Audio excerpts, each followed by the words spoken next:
Mas pinaigting pa ng pulisya ang mga anti-illegal drug operation sa Camarines Sur na ayon sa PNP. Ito umano ang isa sa pinagmumulan ng iba't ibang krimen. Patunay dyan ang 14 na magkakahiwalay na anti-illegal drug operation simula Pebrero 9 sa probinsya kung saan 14 na individual rin ang naaresto. Panibago sa datos ng pulisya ang pagkakasamsam ng higit sa 40,000 pesos na shabu at kalibre 45 baril.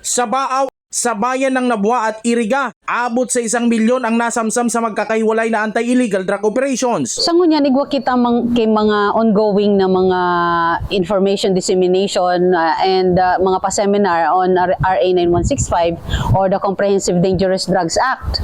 And padagos ini na ginigibok ang sa tuyang mga kapulisan, lalo na sa mga barangay, as in sa mga eskwelahan.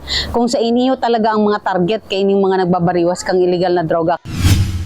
Kasabay ng pinaigting na kampanya kontra droga, ang pinaigting rin na community relations ng pulisya na malaki rin ang naitutulong upang mailayo sa kriminalidad ang publiko. Yung ating mga PCR, PNCO, may mga activities sila kagaya nung lecture sa mga paaralan and yung mga information drive dito sa mga barangay.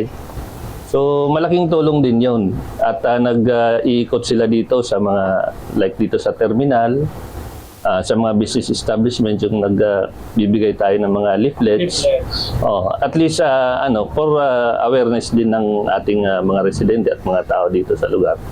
And for para at least yung relasyon din ng ating kapulisan mapalapit sa kanila and nagiging cooperative yung community like sa reporting of mga incidents, mga suspicious activities sa lugar. Jan Amador, CSN.